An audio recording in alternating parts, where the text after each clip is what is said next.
pada masa kampanye itu banyak sekali yang melakukan sumbangan. Banyak sekali. Ada yang kami tahu, ada yang kami tidak tahu. Dan ada yang memberikan dukungan langsung kepada apakah relawan, apakah tidak. Nah, kemudian ada pinjaman, sebenarnya bukan pinjaman, dukungan yang pemberi dukungan ini meminta dicatat sebagai hutang. Jadi itu kan dukungan tuh. Nah, siapa penjaminnya? Yang menjamin Pak Sandi. Jadi uangnya bukan dari Pak Sandi. Itu ada pihak ketiga yang mendukung. Kemudian saya menyatakan, saya ada surat pernyataan hutang. Saya yang tanda tangan. Dan di dalam surat itu disampaikan apabila pilkada kalah, maka saya berjanji, saya dan Pak Sandiaga Uno berjanji mengembalikan. Dan saya dan Pak Sandi, yang tanda tangan saya, apabila kami menang pilkada, maka ini dinyatakan sebagai bukan hutang dan tidak perlu, jadi selesai. Itu bentuk dukungan ya, dan itu sudah selesai. Betul. Jadi itulah yang terjadi. Makanya begitu pilkada selesai, menang, selesai.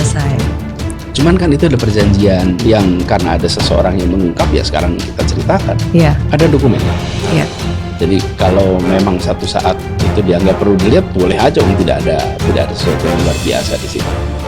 Menjadi aneh gitu ketika sekarang kita bicarakan soal ada hutang yang belum selesai, sudah selesai gitu kan, karena perjanjiannya begitu.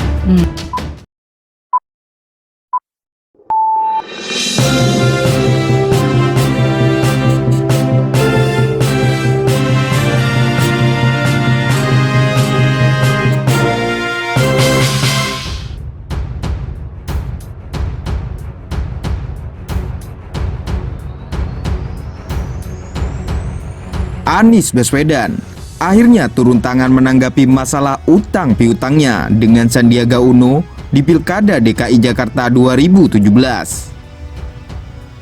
Mantan Menteri Pendidikan itu membeberkan isi perjanjian utang piutang dengan politikus tersebut yang disebut-sebut senilai 50 miliar.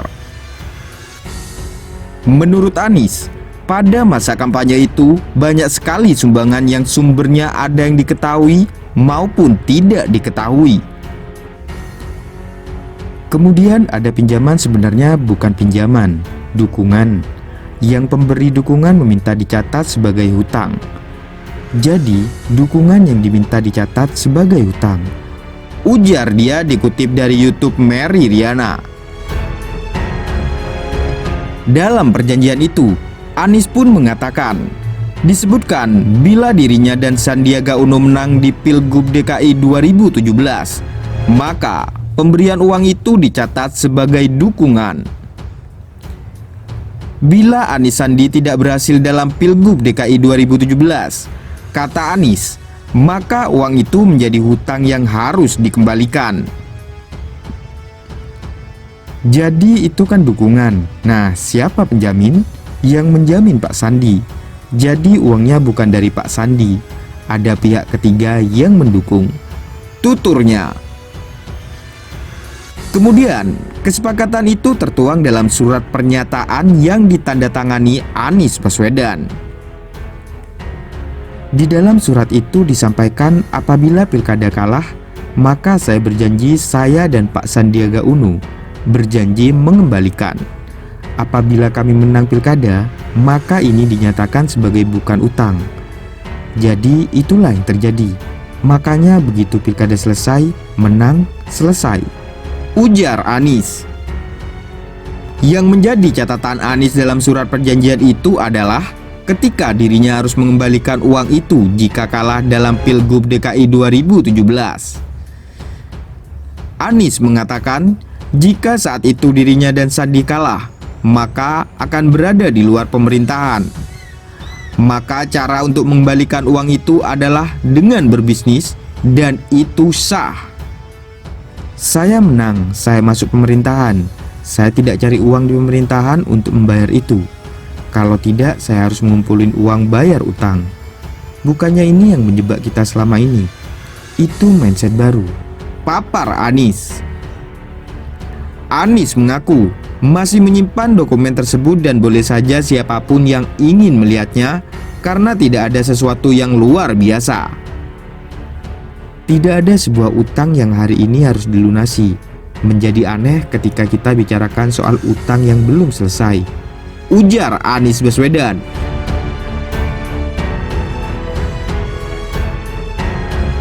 Jadi begini, pada masa kampanye itu banyak sekali yang melakukan sumbangan. Banyak sekali. Ada yang kami tahu, ada yang kami tidak tahu. Dan ada yang memberikan dukungan langsung kepada apakah relawan, apakah tim. Nah, kemudian ada pinjaman, sebenarnya bukan pinjaman, dukungan yang pemberi dukungan ini meminta dicatat sebagai hutang. Jadi dukungan yang minta dicatat sebagai hutang. Lalu kami sampaikan, bila ini kan dukungan untuk sebuah kampanye, untuk perubahan, untuk kebaikan. Bila ini berhasil, maka itu dicatat sebagai dukungan. Bila kita tidak berhasil dalam pilkada, maka itu menjadi hutang yang harus dikembalikan. Oke. Jadi itu kan dukungan tuh. Nah, siapa penjaminnya? Yang menjamin Pak Sandi. Jadi uangnya bukan dari Pak Sandi. Itu ada pihak ketiga yang mendukung. Kemudian saya menyatakan, saya ada suratnya, surat pernyataan hutang. Saya yang tanda tangan. Dan di dalam surat itu disampaikan, apabila pilkada kalah, maka saya berjanji, saya dan Pak Sandiaga Uno berjanji mengembalikan. Dan saya dan Pak Sandi, yang tanda tangan saya, apabila kami menang pilkada, maka ini dinyatakan sebagai bukan hutang dan tidak perlu, jadi selesailah. Gitu, itu bentuk dukungan ya, dan sudah selesai, betul. Jadi itulah yang terjadi. Makanya begitu pilkada selesai, menang selesai. Saya ingin garis bawahi, Bu Mary, di sini. Kenapa kalau kalah malah bayar? Iya, kenapa? Kan kalau kalah bayar. Iya. Biasanya orang berpikir kalau menang bayar gitu. Iya, udah kalah bayar lagi. Aduh, itu kan lebih beban lagi. Ya, biar motivasinya lebih serius. Kalau kalah, maka saya akan berada di luar pemerintahan. Maka di situ saya cari uang untuk mengembalikan. Mungkin saya bisnis, mungkin saya usaha apapun supaya mengembalikan. Saya di luar pemerintahan.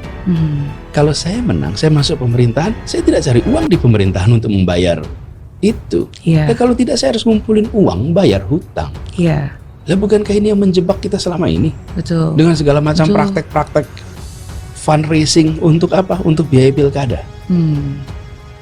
Kemarin sebaliknya, bila kalah maka saya di luar pemerintahan, sah dong cari uang. Betul. Sah dong punya usaha. Betul. Tapi begitu menang saya di pemerintahan malah tidak usah. Justru itulah dukungan Anda untuk Jakarta yang lebih baik. Betul, bukan? Dukungan untuk membawa perubahan untuk itu. Membawa Jakarta. Jadi mengembalikannya dalam bentuk perubahan, janji apa yang bakal dikerjakan gitu kan. Persis. Itu mindset baru. Cuman kan itu ada perjanjian yang karena ada seseorang yang mengungkap, ya sekarang kita ceritakan. Ada dokumennya. Jadi kalau memang satu saat itu dianggap perlu dilihat, boleh aja, tidak ada sesuatu yang luar biasa di situ. Jadi tidak ada sebuah hutang yang hari ini harus dilunasi. Nggak ada. Karena ketika pilkadanya selesai. Betul. Jadi menjadi aneh gitu ketika sekarang kita bicarakan soal ada hutang yang belum selesai, sudah selesai ketika dulu, karena perjanjiannya begitu.